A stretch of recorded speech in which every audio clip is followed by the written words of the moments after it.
I had a postdoc many years ago, a man named Dwight Riskey.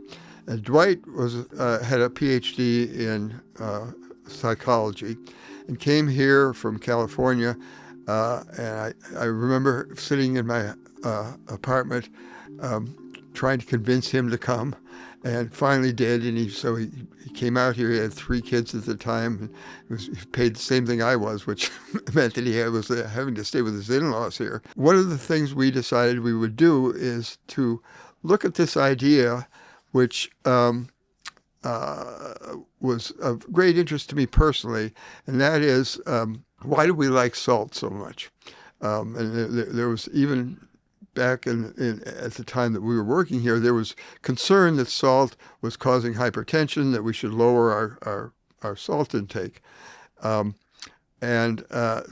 Dwight and I began a study, which I carried on with other people here, looking to see whether there's some way you could reduce the amount of salt, but still, it turns out that people love salt, and they love it in everything. If you look at what food manufacturers make, literally every food has salt in it.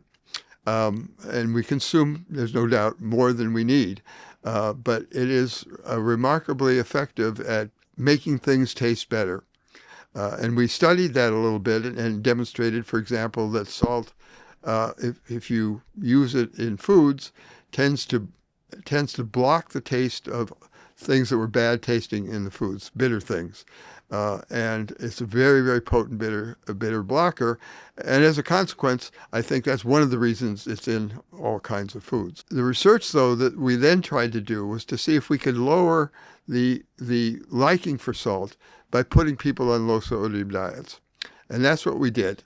We were the first to do this. And we demonstrated that if you went on a low-sodium diet for 2 to 3 months, you could shift downwards. So the things that used to be just right were too salty, and things that were not salty enough were great.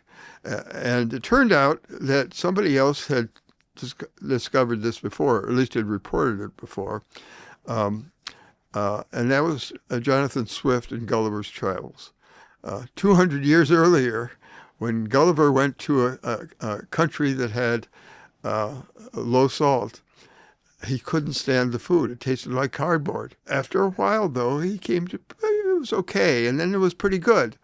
Then Gulliver left that country and went to a different country. Gulliver was traveling all over the coast, of course, and everything was way too salty.